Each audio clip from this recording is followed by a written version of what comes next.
He spent 78 years carrying a dream that never faded, not even for a moment. A dream that started when he was just a boy, eyes wide open in front of an old RCA television, watching cowboys ride across endless landscapes, chasing freedom, living a life of courage and simplicity. Every time he saw those scenes, something inside him lit up, something wild, something pure. But life, as it often does, led him down other roads, far from horses and wide skies. And now, at 78, he found himself wondering, was it too late? Frank had always believed that certain dreams belonged to youth, that growing older meant putting those things aside, leaving them behind like old toys. But deep down, he never really let go. Even when the days became quiet and the nights grew long, he'd sometimes find himself remembering those childhood moments, that spark of wonder. He'd close his eyes and imagine the feel of leather reins in his hands, the sound of hooves on dry Texas soil, the wind brushing his face as he rode under a sky so big it seemed to swallow everything else. But it was just a dream, right? Something meant for someone else, someone younger, someone stronger. Or was it? You see, Frank had lived his whole life in a small town in Ohio, working hard, raising a family, doing all the things he thought he was supposed to do. He married young, loved deeply, and when his wife passed away 5 years ago, something changed. The world felt heavier, slower. The house felt colder. And the dream, well, the dream became louder. It wasn't just a child's fantasy anymore. It was a calling, a reminder that life, no matter how long, is never really complete until you've touched the things that make your heart race. There was one thing he couldn't shake, one image that kept coming back. A ranch in Texas. A real one, with horses, wooden fences, and cowboys who still lived like the ones he watched on TV as a boy. He didn't know if such a place still existed, or if he'd ever find it. But he knew one thing for sure. Before he left this world, he had to try. What he didn't know was that this dream, this old, dusty dream from a boyhood long gone, was about to take him on a journey he never expected. And when he finally took that first step toward it, something happened.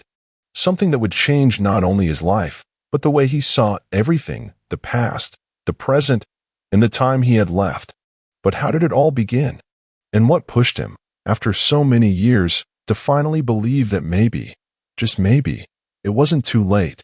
Frank Thompson was the kind of man who didn't ask for much.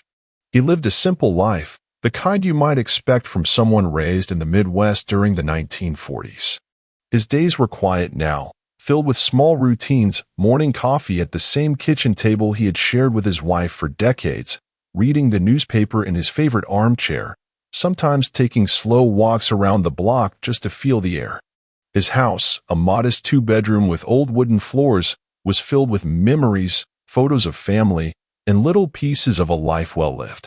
But lately, those memories felt more distant, like echoes from another time. He spent most evenings alone, often flipping through the old channels, searching for something that reminded him of the days when he was young. That's when he'd find them, the Cowboys. John Wayne, Clint Eastwood, Roy Rogers, names that meant something to him, faces that brought him back to those Saturday afternoons as a boy, when he'd sit cross-legged on the floor, watching the heroes of the Wild West ride across the screen. It was more than entertainment. It was a glimpse into a world he wanted to be part of. But life had other plans. Frank got his first job at 17, married at 21, became a father at 23.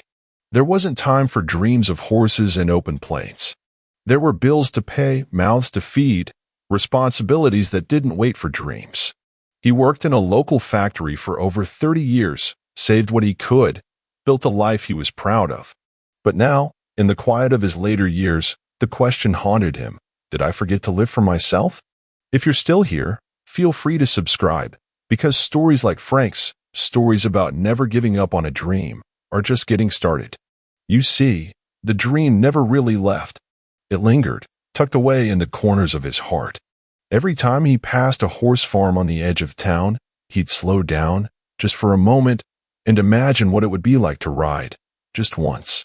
Every time he saw a cowboy hat in a store window, he'd wonder if he'd ever have the courage to wear one, not just as a costume, but as a symbol of something he once believed in. And then, something changed. It was a Saturday morning, one of those slow, quiet ones where the light seems softer and time moves just a little slower. Frank was sitting by the window, watching the neighborhood come to life, a couple walking their dog, a boy riding his bike, the mailman making his rounds. Nothing unusual. Just life, passing by. He held a cup of coffee in his hands, warm and familiar, but his mind was far away, somewhere in the past. That's when the phone rang. It was Emily, his granddaughter. She called every week, always checking in, always bringing a little light into his world. But that day, her voice was different, excited, curious. "Grandpa, can I ask you something?" she said. "Of course, sweetheart. What's something you've always wanted to do? Like, something you dreamed about when you were a kid?" Frank chuckled softly, caught off guard. "Why do you ask?" "I don't know," she replied. "I was just thinking about you, and I wondered if there's something you never got to do." He paused, looking out at the trees swaying gently in the breeze. Could he say it? After all these years, could he really admit that the dream was still there? "Well," he began slowly, "when I was a boy, I used to dream about being a cowboy. Riding horses, wearing a real hat, living on a ranch. I used to watch all those old westerns and think, maybe one day." There was silence on the line for a moment, then Emily's voice came back, brighter than before. "That's amazing, Grandpa.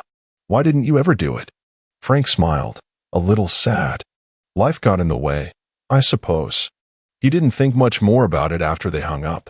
But Emily did. A week later, she showed up at his door with a gleam in her eyes and a brochure in her hands. "Texas," she said. "There's a place in Texas, Grandpa. A real ranch where you can ride, live like a cowboy for a few days." I called them. They said it's perfect for people your age, too. Frank looked at her, the brochure, then back at her again. His heart beat a little faster. The dream was right there in his hands. But could he really do it?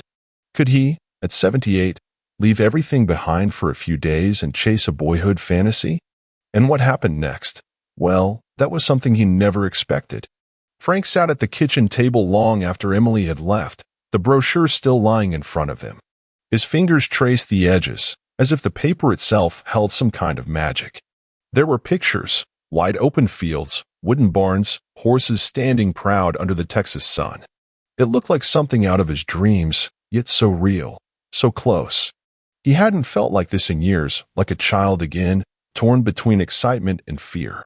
He stood up and walked to the living room, settling into his old chair, the one that knew every curve of his body. The late afternoon light streamed through the curtains, casting long shadows on the floor. He stared at the ceiling, the same thoughts spinning in his mind over and over. What if I can't do it? What if I'm too old? What if I fall? What if I embarrass myself? But then there was Emily's face, her smile, her belief in him. She didn't see an old man. She saw her grandfather strong, kind, capable. And maybe, just maybe, she was right. That night, he didn't sleep much. Memories kept him awake. He remembered the first time he saw a horse up close. He must have been 10, visiting a fair with his parents. He wasn't allowed to ride, just to watch. But he remembered the way the horse's coat shimmered in the sun, the way its breath steamed in the cool morning air, the sound of its hooves on the dirt. He remembered thinking, one day, I'll ride too. Morning came, and with it, a quiet resolve. He called Emily. "Sweetheart," he said, voice steady, "let's do it."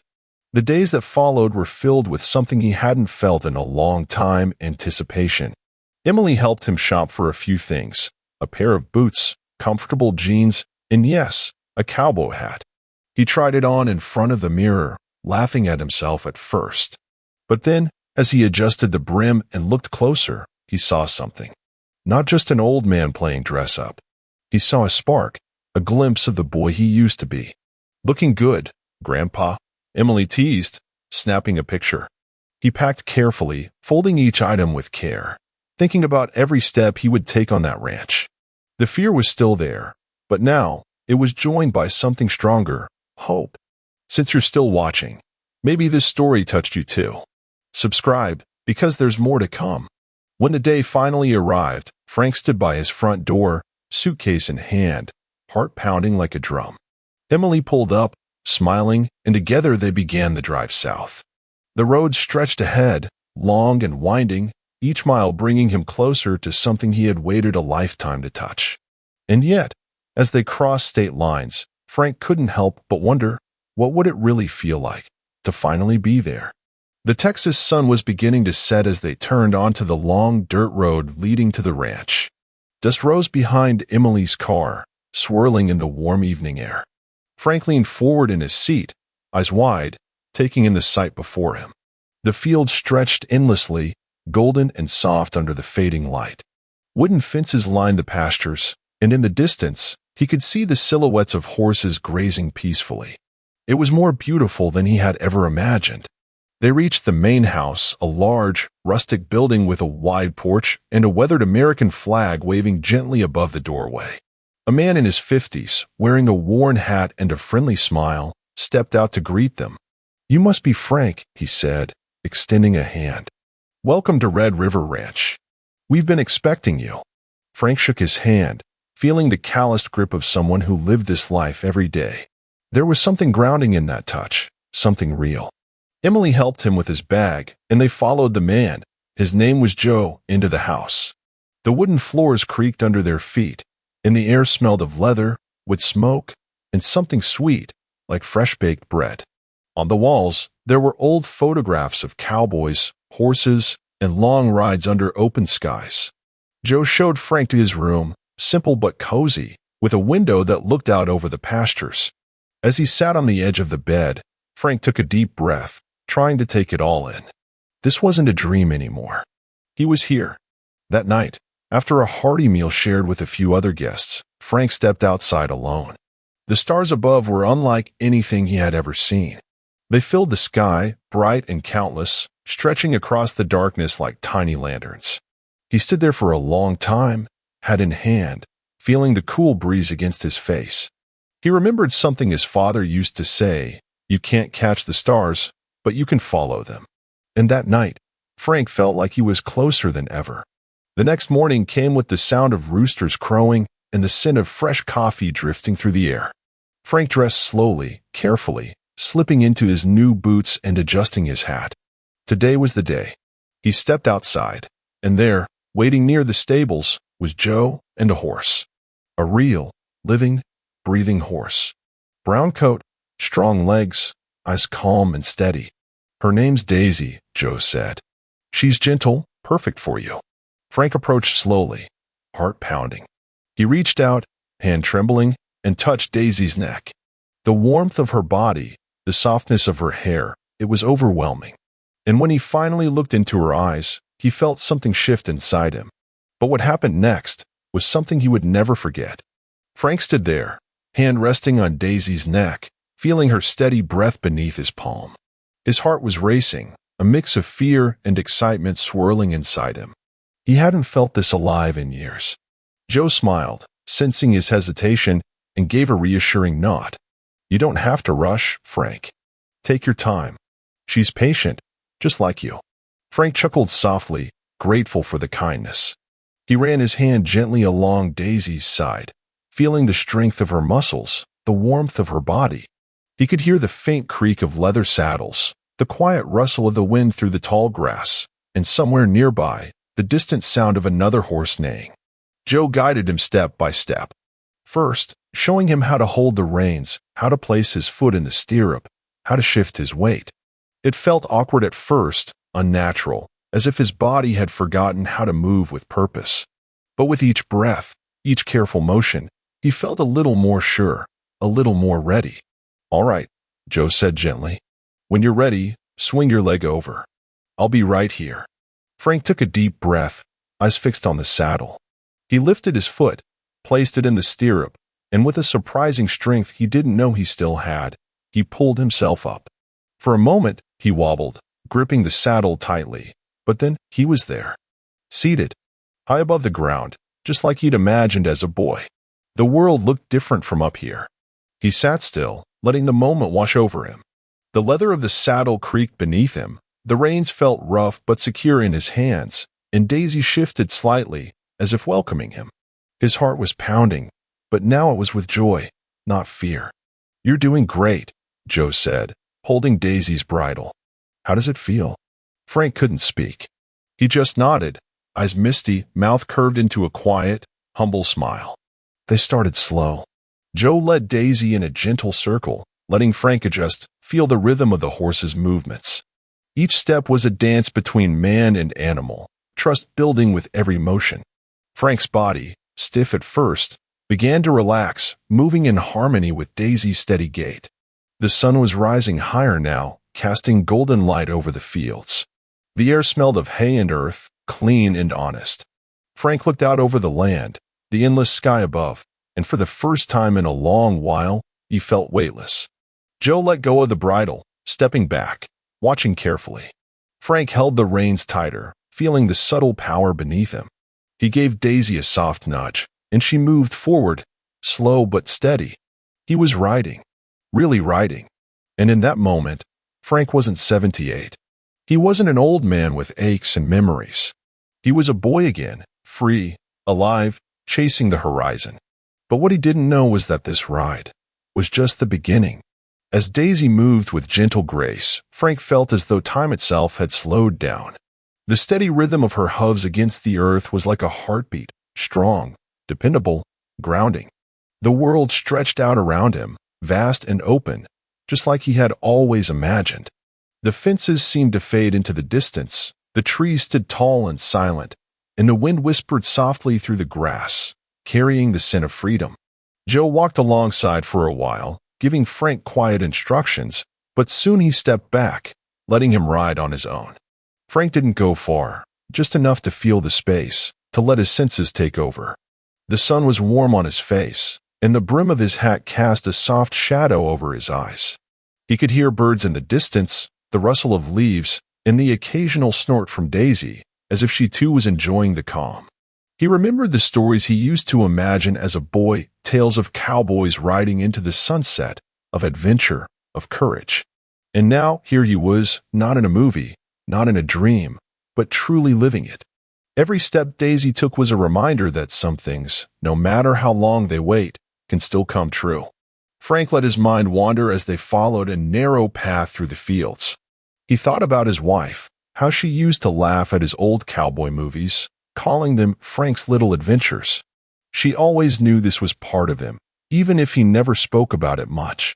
He could almost hear her voice now, teasing but proud, telling him to hold on tight. A sudden gust of wind stirred the air, lifting a few dry leaves into a lazy swirl. Frank closed his eyes for a moment, letting the breeze wash over him. He felt young, not just in body, but in spirit. It was as if all the years, all the worries, had fallen away, leaving only the boy who once dreamed of this very moment. He opened his eyes and saw the hills ahead, golden and rolling, untouched and endless. This was freedom. This was peace. And for the first time in a long while, Frank didn't feel like he was running out of time. He felt like he had all the time in the world, right there, in that saddle, under that sky. He rode for a while longer, letting Daisy lead the way, trusting her, trusting himself. He didn't need speed or adventure. This was enough, the feel of the horse beneath him, the land around him, and the quiet joy that filled every corner of his heart. As he turned back toward the ranch, he saw Joe waiting by the fence, watching with a satisfied smile. Emily stood beside him, phone in hand, capturing the moment, eyes shining with pride. Frank waved, a simple gesture, but it spoke volumes. He wasn't just waving at them. He was waving at the boy he used to be, the man he had become, and the dream that had finally come home. But there was still more to come, something he hadn't yet discovered about this place, and about himself. Back at the ranch, Frank dismounted slowly, his legs a little unsteady, but his spirit soaring. Joe gave him a hand, steadying him with ease. "How do you feel?" Joe asked, his eyes searching Frank's face. Frank took a moment, adjusting his hat, brushing the dust from his jeans.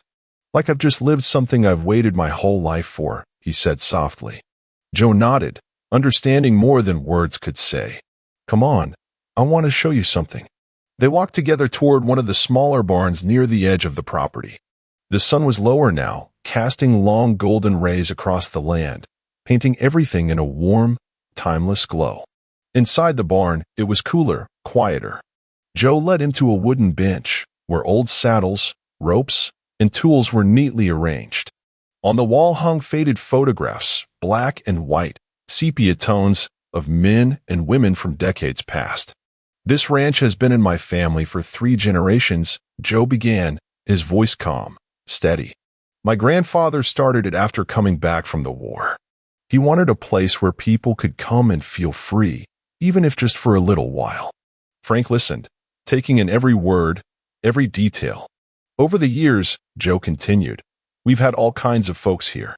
Young, old, rich, poor. But the ones I remember most are the ones like you." Frank raised an eyebrow, curious. "Like me?" Joe smiled. "People who carried a dream with them for years, thinking it was too late. But when they finally got here, when they finally let themselves believe, something changed. Not just on the outside, but inside too." Frank looked around, the air filled with the scent of leather and hay, the soft light catching dust motes as they floated lazily. He felt a lump in his throat, not of sadness, but of something deeper, gratitude. "I spent so many years thinking this was just a silly wish," Frank said, almost to himself. "But now, I see it was never about the horses or the hats. It was about remembering who I was before the world told me to grow up." Joe placed a hand on his shoulder. "Exactly. And now you've got that part of you back." They sat in silence for a moment, 2 men from different worlds, connected by something simple and profound. Frank stood, looking once more at the old photos, the faces frozen in time. He wondered about their stories, their dreams. And he realized he was now part of this place too, part of its history, its soul. As he stepped outside, the sky was ablaze with colors, pink and orange streaks stretching across the horizon. Emily was waiting near the porch, waving him over. "Ready for dinner, Grandpa?"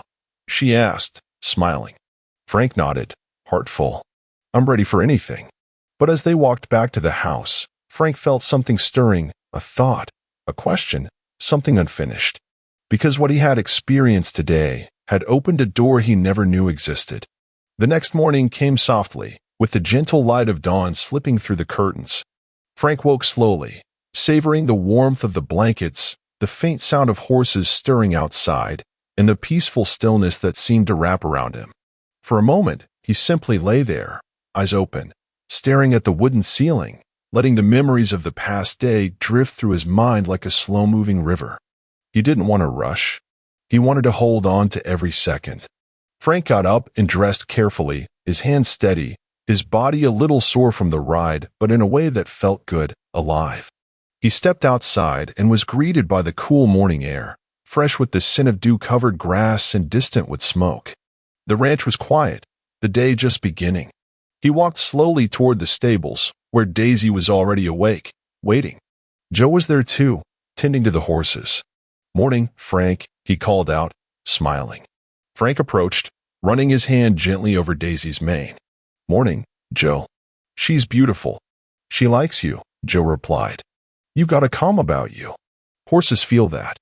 They saddled Daisy once more, but this time Frank didn't need much help. He moved with more confidence, more ease. As he climbed into the saddle, he felt a familiar rush of joy, like greeting an old friend. Today's ride was different.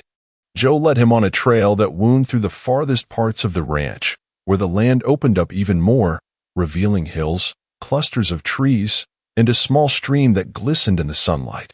They rode in silence for a while, the only sounds being the rhythmic beat of hooves and the songs of morning birds. Frank took it all in, the colors, the textures, the smells. He memorized every detail, knowing he would carry them with him long after he left.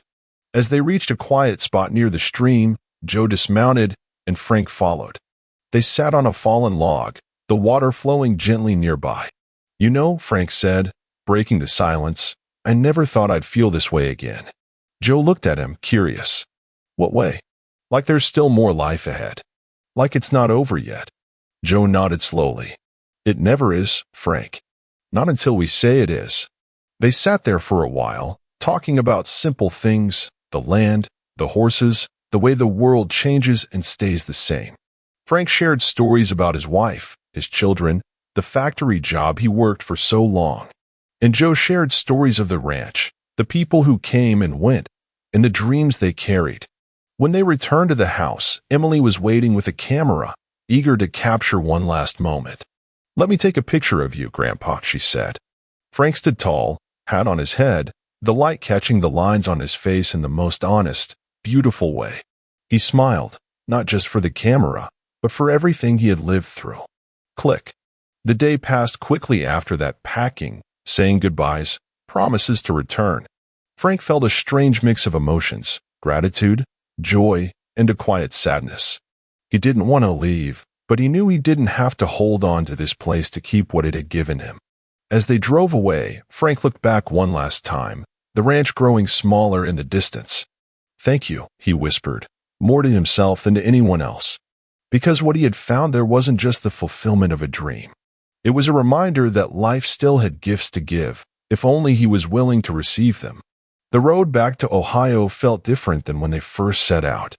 Frank sat quietly in the passenger seat, his gaze drifting over the passing fields, small towns, and endless stretches of highway. But his mind wasn't on the road. It was still back at the ranch, riding through open fields, feeling the wind on his face, the strength of Daisy beneath him, and the unspoken joy of living a dream. Emily glanced over, noticing the peaceful expression on his face. "You okay, Grandpa?" Frank smiled, nodding. "I'm more than okay." They didn't talk much during the drive. They didn't need to. Some experiences are too big for words, too sacred to be spoken of right away. Frank just let it all settle inside him, like a fire burning softly, giving warmth without demanding attention. When they finally pulled into his driveway, the sun was setting again, casting long shadows across the familiar street. Frank stepped out slowly, stretching, feeling the difference in his body. Not just the ache of travel, but something deeper, a sense of being renewed. Inside, everything was just as he had left it. The old photos, the quiet rooms, the rhythm of home. But it didn't feel heavy anymore. It felt full, like life had come back, filling the spaces that had once felt empty. He sat down at the kitchen table, the same spot where he had looked at that brochure days ago, wondering if he could still dream. Now, he didn't have to wonder. He knew. That night, Frank took out a notebook. It was something he hadn't touched in years, a place where he used to jot down little thoughts, bits of memories. He opened to a fresh page and began to write. "I rode a horse in Texas," he wrote, the pen moving slowly but surely. "I wore a real cowboy hat, felt the sun on my face, and for a moment, I was 10 years old again." He paused, then added, "Dreams don't have an expiration date." The next morning, he woke early, feeling lighter, stronger. He made his coffee, sat by the window, and watched the world wake up. But now, he wasn't just watching. He was part of it again. Because it's never too late to dream. Before you go, tell me, what's a dream you've held on to all your life? Something you still hope to do, no matter your age? Share it in the comments. I'd love to know. And if this story touched you, if it made you believe in the power of never giving up, give it a like and subscribe to the channel. There's always more to come, more stories, more hope, more life. Because here, we believe that the best moments are still ahead.